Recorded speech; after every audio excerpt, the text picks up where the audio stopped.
नमस्कार दोस्तों, एक बार फिर स्वागत है आपका मैगजीन इंडिया पर। मैं हूं विशाल दहिया और आज हम बात करेंगे जम्मू कश्मीर की। जी हाँ, हरियाणा की तरह जम्मू कश्मीर में भी चुनाव चल रहा है और आज जम्मू कश्मीर का चुनाव का पहला चरण है। यानी कि जम्मू कश्मीर में जो विधानसभा चुनाव हो रहे हैं 10 साल बाद, वो 3 चरणों में हो रहे हैं और पहला चरण 18 सितंबर को हुआ है।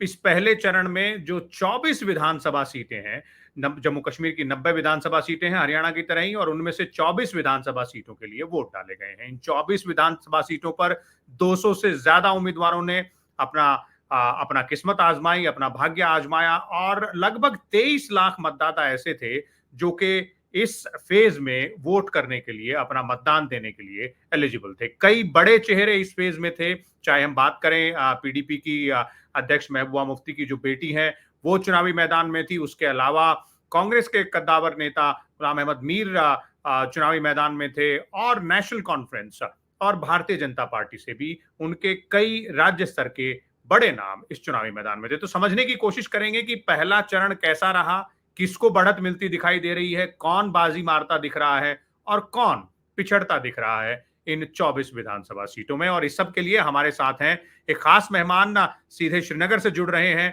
आरिश बिलाल, वरिष्ठ पत्रकार, जम्मू कश्मीर की राजनीति पर कड़ी पैनी नजर बनाए रखते हैं, दशकों से वहां मौजूद हैं, देख रहे हैं लगातार कि किस तरह से राजनीतिक जो हलचल है जम्मू कश्मीर में वो चलती है। आरिश, स्वागत है आपका मैगजीन इंडिया पर।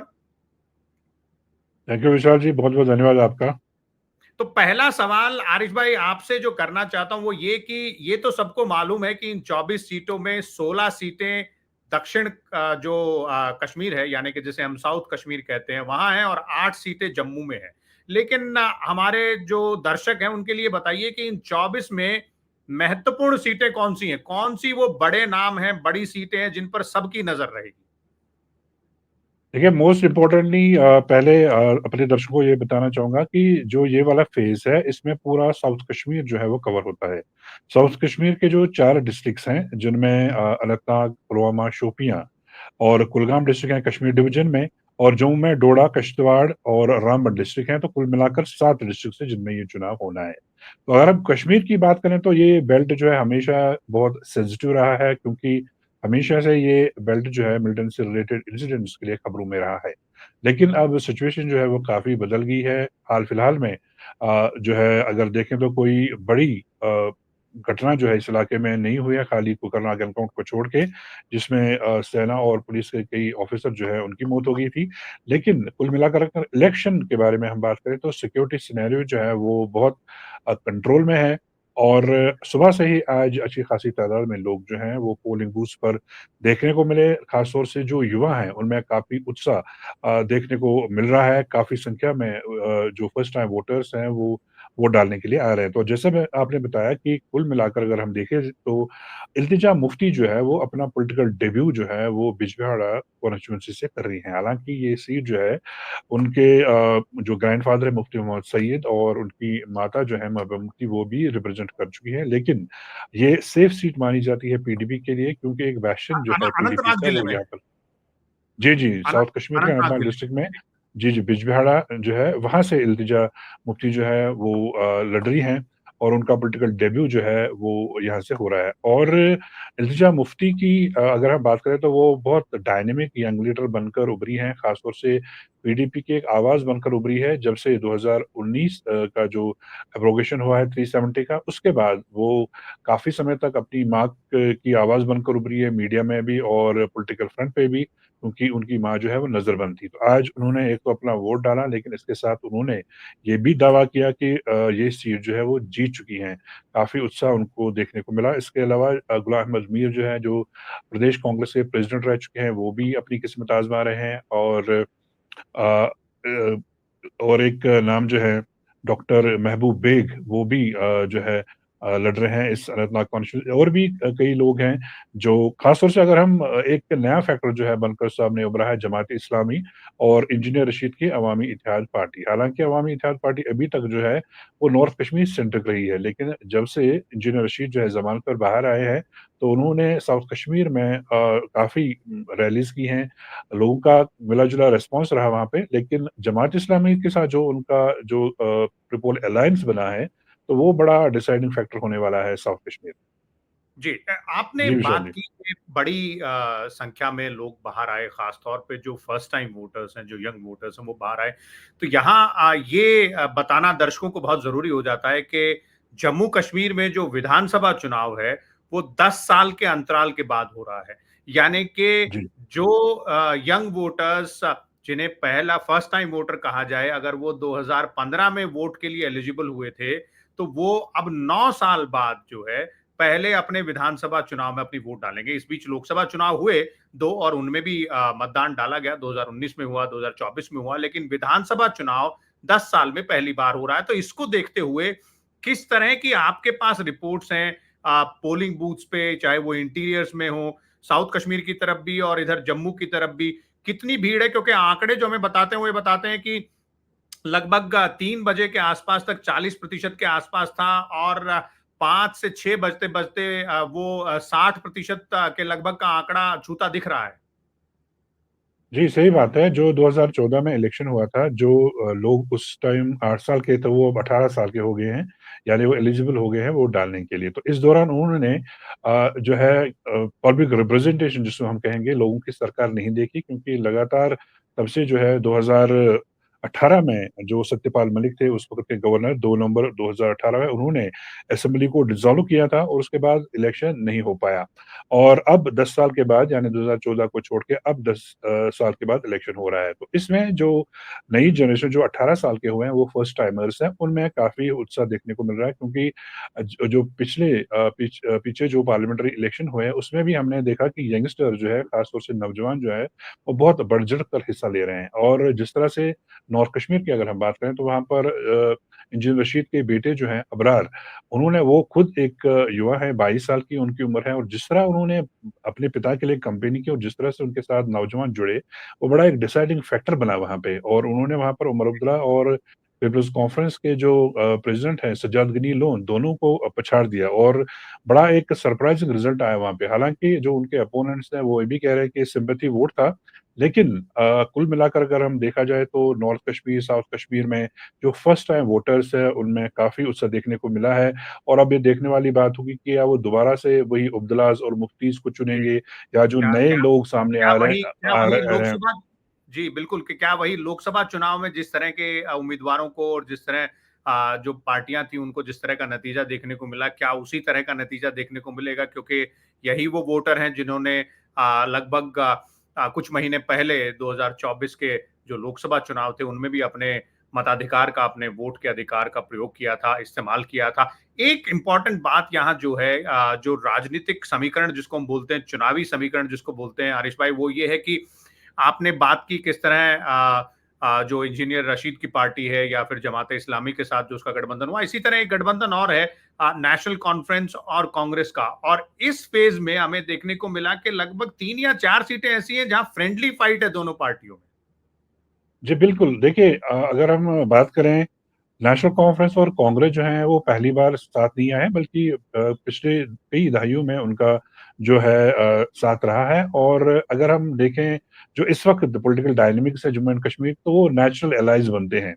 क्योंकि पीडीपी जो है, कहीं न कहीं, अगर हालाँकि वो बीजेपी से अपना हाथ छुटा रही है, या कहें कि बीजेपी ने अपना दामन छुड़ा लिया था पीडीपी से, लेकिन ये टैग जो है, वो अभी भी पीडीपी के साथ बना हुआ है। और ऐसे में सिर्फ नेशनल कॉन्फ्रेंस और कांग्रेस जो है, ऐसी 2 सेक्युलर पार्टीज़ हैं जिनका अलायंस बनता है, और नेचुरल अलायंस उनका बनता है, और आने वाले दिनों में वो कितनी सीटें लेते हैं और सरकार बनाने में उनका बहुत इम्पोर्टेंट रोल रहेगा। हालाँकि बहुत सारे इंडिपेंडेंट कैंडिडेट्स भी हैं, और कहीं न कहीं बीजेपी जो है, वो ये सोच के चल रही है कि वो इन इंडिपेंडेंट कैंडिडेट्स को अपने साथ जोड़ लेगी। लेकिन ये आने वाला समय बताएगा, और जो इस वक़्त जो डायनामिक्स बनी है, ये बड़ा मुश्किल जो है होता हुआ दिखाई, क्योंकि अपनी बिसात तो बीजेपी ने डाल दी है, लेकिन जो उनके प्लान्स हैं, वो मुझे नहीं लगता कि वो उसमें कामयाब होंगे। अगर वो 20-22 सीटें भी जम्मू में मैनेज करती हैं, लेकिन कश्मीर में उनको अपने साथ लोगों को मिलाना बहुत मुश्किल होगा।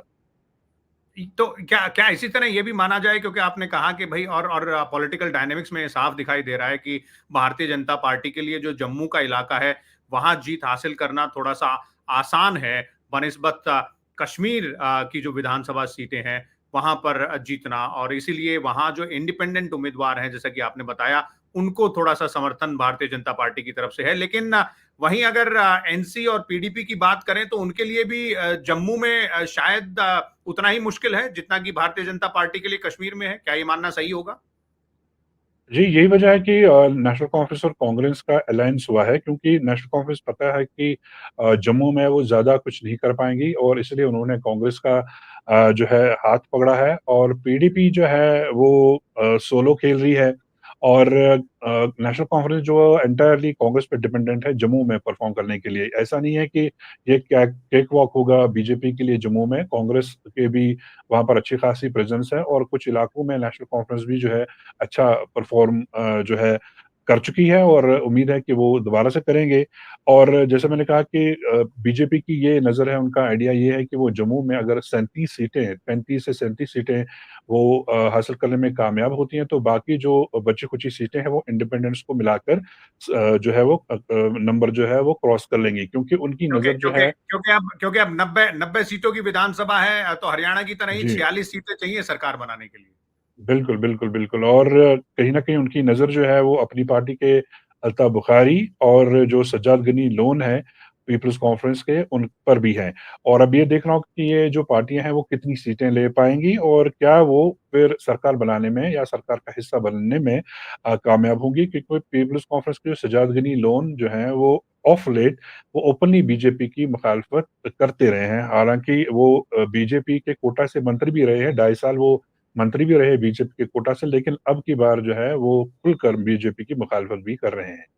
देखिए, चुनाव में और चुनावी राजनीति में हम सबको मालूम है कि सभी रास्ते खुले रहते हैं, कोई किसी का परमानेंट दोस्त नहीं होता, कोई किसी का परमानेंट दुश्मन भी नहीं होता। लेकिन ये तय है, आप जो बता रहे हैं आकलन जो दे रहे हैं, जो एनालिसिस दे रहे हैं, उसके मुताबिक जो छोटे राजनीतिक दल हैं जम्मू कश्मीर में इस चुनाव में और जो इंडिपेंडेंट उम्मीदवार हैं, उनकी परफॉर्मेंस कैसी होगी, उस पे ये ज़्यादा निर्भर करेगा कि सरकार कौन बनाएगा जिस चुनाव के अंत में। लेकिन एक सवाल चलते-चलते बहुत इंटरेस्टिंग यहाँ हो जाता है, और वो ये है कि एक और बड़ा चेहरा और बड़ा नाम जम्मू कश्मीर की राजनीति में हमने साल दर साल, दशकों तक सुना, और वो है गुलाम नबी आज़ाद। उन्होंने कांग्रेस का साथ छोड़कर अपना एक अलग अपनी पार्टी बनाई थी, लेकिन इस चुनाव में वो कहीं दिखाई नहीं दे रहे हैं।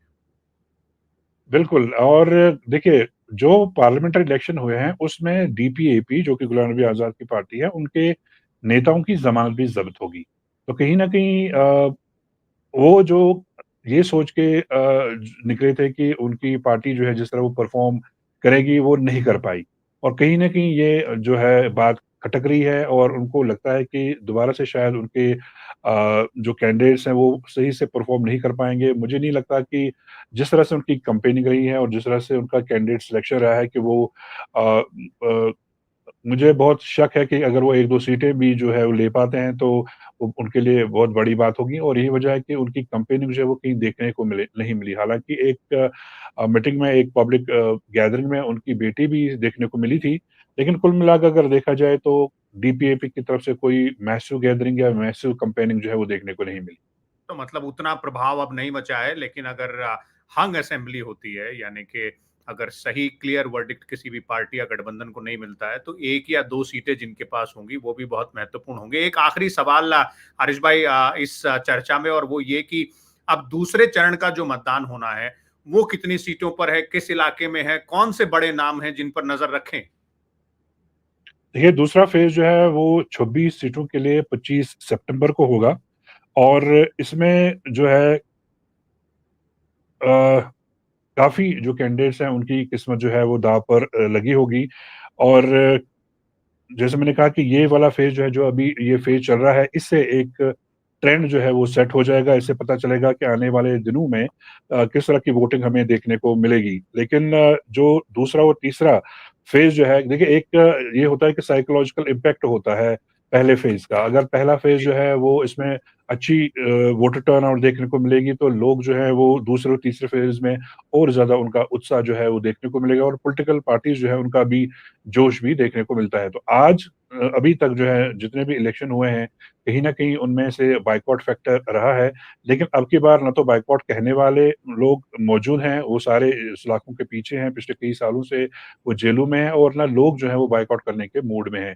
और जैसा हम प्रोग्राम की शुरुआत में ही बोल रहे हैं कि काफ़ी लोग जो हैं, जो फर्स्ट टाइम वोटर्स हैं, वो चाहते हैं कि नहीं, बहुत हो गया, अब जो है कहीं न कहीं उनके जो इश्यूज़ हैं, ख़ास तौर से अनएम्प्लॉयमेंट का जो इश्यू है, वो बहुत बड़ा इश्यू है कश्मीर में, दूसरे नंबर पर आ गया है पूरे इंडिया में अनएम्प्लॉयमेंट की अगर हम बात करें तो। तो कहीं न कहीं लोग जो हैं वो चाहते हैं कि उनके जो इश्यूज़ हैं वो एड्रेस हों, और ऐसे लोग जो हैं वो सामने आएँ, जो उनके मामला जो है, जो उनकी प्रॉब्लम्स हैं, उनको एड्रेस कर सकें। यानी कि जम्मू कश्मीर की जनता जो है वो बढ़ चढ़कर इन चुनाव में हिस्सा ले रही है, बाहर आ रही है, खासतौर पे युवा मतदाता जैसे कि आप कह रहे हैं आरिश भाई, वो बाहर आ रहे हैं। 2 चरण और बचे हैं, देखना होगा कि उन चरणों में भी क्या इसी तरह से लोग बाहर आते हैं। दूसरे चरण का जब मतदान हो रहा होगा, तो हम एक बार फिर आपसे आपसे मुखातिब होंगे, जानकारी लेंगे कि क्या रहा दूसरे चरण के मतदान में। फिलहाल हमसे जुड़ने के लिए आपका बहुत-बहुत शुक्रिया आरिश भाई। तो ये थे आरिश बिलाल, हमारे सहयोगी जो कि श्रीनगर से जुड़े हुए थे, खास जम्मू कश्मीर में जो पहले चरण का मतदान है उस पर चर्चा के लिए। जैसा कि इन्होंने बताया, बड़ी संख्या में लोग बाहर निकल कर आ रहे हैं। कई बड़े नामों की जो जिसे कहा जाए जो भाग्य है वो अब ईवीएम मशीन में बंद हो चुका है, जिसमें महबूबा मुफ्ती की बेटी है, कांग्रेस के गुलाम अहमद मीर हैं, और नेशनल कॉन्फ्रेंस और बीजेपी के भी कई बड़े नाम हैं। तो दूसरे चरण और तीसरे चरण में भी क्या ऐसे ही लोग बाहर आएंगे?